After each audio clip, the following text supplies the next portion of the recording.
Welcome you all guys once again. I am Archana Manandan और आज के इस वीडियो में हम स्टार्ट कर रहे हैं फिजिक्स का। हमने इन्वायरमेंट का कुछ क्वेश्चंस कंप्लीट कर लिया है और आपको मैंने बताया है कि डिस्क्रिप्शन में लिंक है, आप उस लिंक पर क्लिक करने के बाद सारे के सारे इन्वायरमेंट से related important points, important previous year questions and questions complete कर सकते हैं, प्रैक्टिस कर सकते हैं क्वेश्चंस।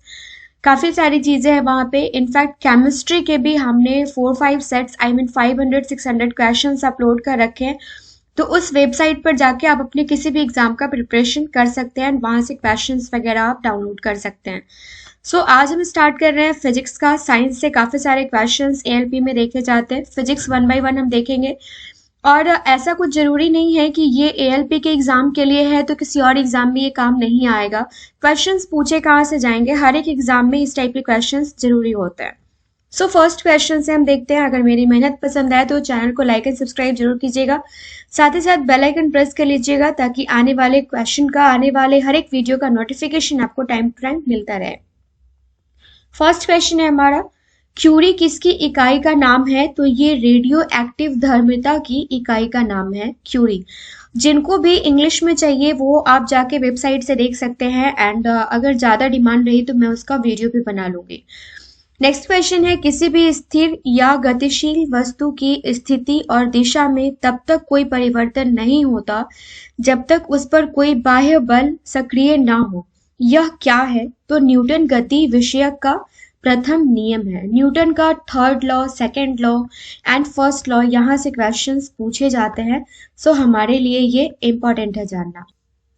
उत्प्लावकता के संबंधित वैज्ञानिक कौन है? इससे संबंधित वैज्ञानिक कौन है?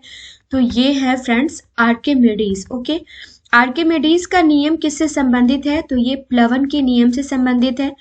एसआई पद्धति में लेंस की शक्ति की इकाई क्या होती है? तो ये होती है डायोप्टर। क्वेश्चन नंबर 6, 20 किलोग्राम के वजन को जमीन के ऊपर 1 मीटर की ऊंचाई पर पकड़े रखने के लिए किया गया कार्य क्या है? तो ये क्या है? ये है 0 जूल। जूल क्या है? कार्य की इकाई है। प्रत्येक क्रिया के बराबर व विपरीत दिशा में एक प्रतिक्रिया होती है और यह क्या है? तो ये न्यूटन की गति विषयक का तृतीय नियम है।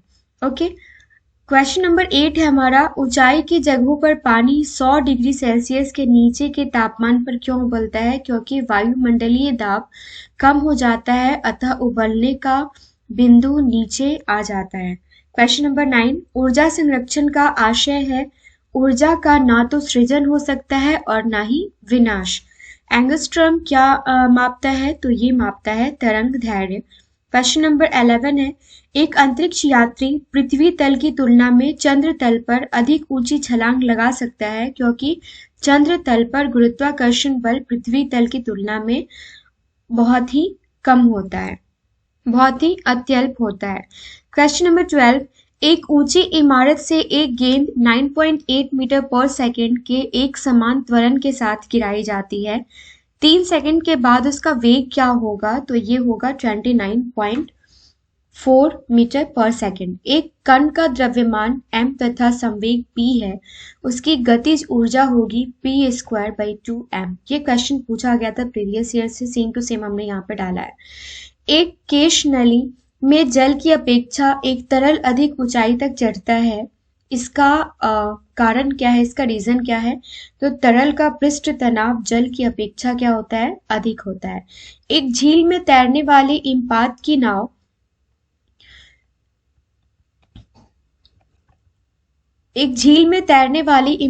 नाव के लिए नाव द्वारा विस्थापित पानी का भार कितना होगा? तो नाव के उस भाग के बराबर होगा जो झील के पानी की सतह के नीचे है। ये इंपॉर्टेंट है, याद रखिएगा। एक भू उपग्रह अपने कक्ष में निरंतर गति करता है, यह अपकेंद्र बल के प्रभाव से होता है जो प्राप्त होता है तो पृथ्वी द्वारा उपग्रह पर लगने वाले गुरुत्वाकर्षण से। एक लिफ्ट में किसी व्यक्ति का प्रत्यक्ष भार वास्तविक भार से कम होता है जब लिफ्ट जा रही होती है त्वरण के साथ नीचे। जब ये पूरे स्पीड के साथ नीचे जा रही होती है तो किसी व्यक्ति का प्रत्यक्ष भार वास्तविक भार से कम हो जाता है और स्पीड में अगर ऊपर जाती है तो इसका जस्ट अपोजिट हो जाता है। नेक्स्ट क्वेश्चन है, एक व्यक्ति एक दीवार को धक्का देता है पर उसे विस्थापित करने में असफल रहता है तो वह क्या करता है? तो कोई भी कार्य नहीं होता है उसके द्वारा।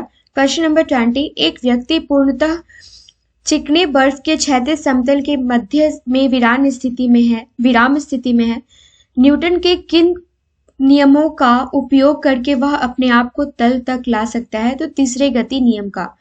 एम्पियर क्या नापने की इकाई है? तो ये है करंट नापने की इकाई। ऑटोमोबाइल में प्रयुक्त द्रव्य चालित ब्रेक एक प्रत्यक्ष अनुप्रयोग है किसका? तो पास्कल के सिद्धांत का। कक्षा में अंतरिक्ष यान में भारहीनता की अनुभूति का कारण क्या है? तो कक्षा में त्वरण बाहरी गुरुत्वाकर्षण के कारण त्वरण के बराबर होता है, ये इसका मेन रीजन है। क्वेश्चन नंबर 25, किसी कालीन की सफाई के लिए यदि उसे छरी से पीटा जाए तो उसमें कौन सा नियम लागू होगा? तो गति का पहला नियम लागू होगा। क्वेश्चन नंबर 24, सॉरी मैं भूल गई थी। किसने न्यूटन से पूर्व ही बता दिया था कि सभी वस्तुएं पृथ्वी की ओर गुरुत्वाकर्षण होती है? तो ये ब्रह्मगुप्त ने बताया था। किसी पिंड का भार ध्रुवों पर सर्वाधिक होता है। किसी पिंड के उस गुण धर्म को क्या कहते हैं जिससे वह सीधी रेखा में विराम या एक समान गति की स्थिति में किसी भी परिवर्तन का विरोध करता है? तो इसको कहते हैं जड़त्व का नियम। किसी पिंड के द्रव्यमान तथा भार में अंतर होता है क्योंकि द्रव्यमान स्थिर रहता है जबकि भार अपरिवर्तनीय होता है। क्वेश्चन नंबर 29, किसी लिफ्ट में बैठे हुए व्यक्ति को अपना भार कब अधिक मालूम पड़ता है? जब लिफ्ट त्वरित गति से ऊपर जा रही हो। किसी सरल लोलक की लंबाई 4% बढ़ा दी जाए तो उसका आवर्त काल जो है ये 2% बढ़ जाएगा। कैंडेला किसका मात्रक है? तो ये है ज्योति तीव्रता का। कोई साइकिल सवार किसी मोड़ में घूमता है तो वह है अंदर की ओर झुकता है। कोणीय संवेग एवं रेखीय संवेग के अनुपात की विमा क्या होती है? तो ये m0 l1 t0, ये आप नोट डाउन कर लेंगे, काफी इंपॉर्टेंट क्वेश्चन है। कौन सा नियम इस कथन को वैध ठहराता है कि द्रव्य का ना तो सृजन किया जा सकता है और ना ही विनाश? तो ऊर्जा संरक्षण का नियम। कौन सी ऊंचाई भू स्थिर उपग्रहों की है? तो 36,000 किलोमीटर होता है। और क्यूसेक से क्या मापा जाता है? तो ये जल का बहाव मापा जाता है। क्रीम सेपरेटर में दूध में वसा को किस कारण से अलग किया जाता है? तो ये अपकेंद्रीय बल के सिद्धांत पर अलग किया जाता है। और खाद्य ऊर्जा को हम किस इकाई से मापते हैं? तो ये कैलोरी से मापते हैं। गुरुत्वाकर्षण के सार्वभौमिक नियम का प्रतिपादन किसने किया था? तो ये न्यूटन ने किया था। और घड़ी के स्प्रिंग में भंडारित ऊर्जा जो है ये स्थितिज ऊर्जा है।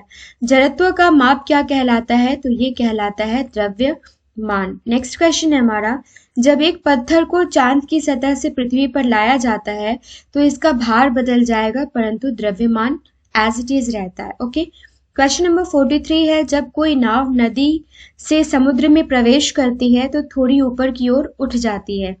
जब कोई व्यक्ति चंद्रमा पर उतरता है तो उसके शरीर में उपस्थित भार जो है ये घट जाता है तथा मात्रा अपरिवर्तित रहती है।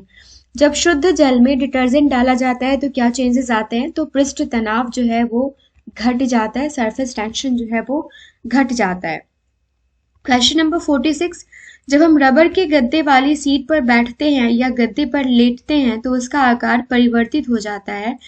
ऐसे पदार्थ में पाई जाती है? तो ये पाई जाती है स्थितिज ऊर्जा। जल के आयतन में क्या परिवर्तन होगा यदि तापमान 9 डिग्री सेल्सियस से गिराकर 3 डिग्री सेल्सियस कर दिया जाए? तो ये आयतन पहले घटेगा और बाद में बढ़ जाएगा। जल पृष्ठ पर लोहे के टुकड़े के न तैरने का क्या कारण है? तो लोहे द्वारा विस्थापित जल का भार लोहे के भार से कम होता है। जल में तैरना न्यूटन की गति के किस नियम के कारण संभव है? तो ये तृतीय नियम के कारण संभव है। डेसिबल किसे नापने के लिए प्रयोग में लाया जाता है? तो ये वातावरण में ध्वनि नापने के लिए प्रयोग में लाया जाता है। तुल्यकारी उपग्रह घूमता है पृथ्वी के इर्द गिर्द, तो किधर से किधर घूमता है? तो ये घूमता है पश्चिम से पूर्व की ओर। फ्रेंड्स, सारे के सारे क्वेश्चंस काफी इंपॉर्टेंट है, आप सारे क्वेश्चंस को ध्यान से देखिएगा और जो भी क्वेश्चंस आपको लगे कि इसको नोट डाउन करना चाहिए उसको आप नोट डाउन कर लीजिएगा ताकि आने वाले किसी भी एग्जाम से पहले आपके पास शॉर्ट नोट्स हो और आप सारे के सारे क्वेश्चंस आप वेबसाइट के थ्रू प्रैक्टिस कर सकते हैं, प्रीवियस ईयर क्वेश्चंस प्रैक्टिस कर सकते हैं। क्वेश्चन नंबर 52 देखते हैं। तैराक को नदी के मुकाबले समुद्री पानी में तैरना आसान क्यों लगता है? तो समुद्री पानी का घनत्व साधारण पानी से ज्यादा होता है, ये मेन रीजन होता है। ओके, नेक्स्ट क्वेश्चन है फ्रेंड्स, त्वरण ज्ञात करने का सही सूत्र कौन सा है? यहाँ पे आंसर्स प्लीज आप नोट डाउन कर लीजिएगा। ये v minus you by T होगा, राइट। त्वरण ज्ञात करने का सही सूत्र होता है v minus you by T. Okay, अब यहाँ पे ऐसा ही मात्रक अगर पूछा जाए तो ms माइनस टू होता है। ये दोनों चीजें आप नोट डाउन कर लीजिएगा। ओके, नेक्स्ट क्वेश्चन देखते हैं। दलदल में फंसे व्यक्ति को लेट जाने की सलाह दी जाती है क्योंकि क्षेत्रफल अधिक होने से दाब कम हो जाता है। दाब का मात्रक क्या है? तो ये है पास्कल। और दो वेक्टर जिनका मान अलग है उनका परिणामी शून्य नहीं हो सकता। द्रव्य में आंशिक या पूर्णतः डूबे हुए किसी ठोस द्वारा प्राप्त उछाल की मात्रा निर्भर करती है, तो ये ठोस द्वारा हटाए गए द्रव्य की मात्रा पर निर्भर करती है। क्वेश्चन नंबर 58 है। न्यूटन के गति के तीसरे नियम के अनुसार क्रिया तथा प्रतिक्रिया से संबंध बल हमेशा भिन्न भिन्न वस्तुओं पर ही लगे होने चाहिए। क्वेश्चन नंबर 59, न्यूटन के पहले नियम को कहते हैं तो क्या कहते हैं? जड़त्व का नियम कहते हैं।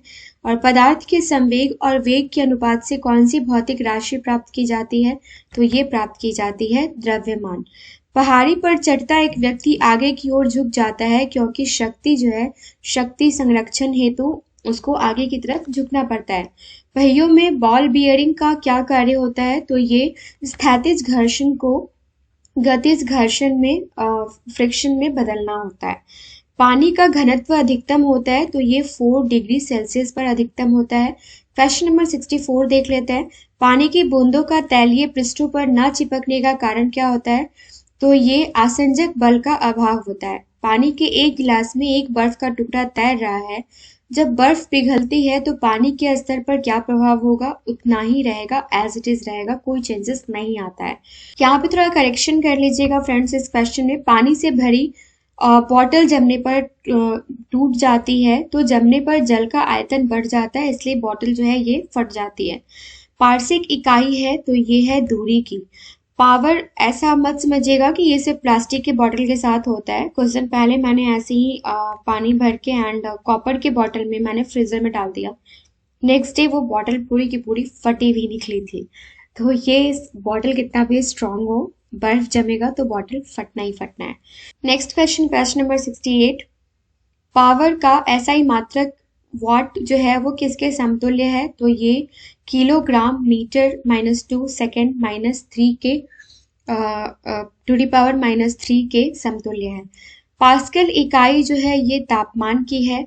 और पीसा की ऐतिहासिक मीनार तिरछी होते हुए भी नहीं गिरती, इसका रीजन क्या है?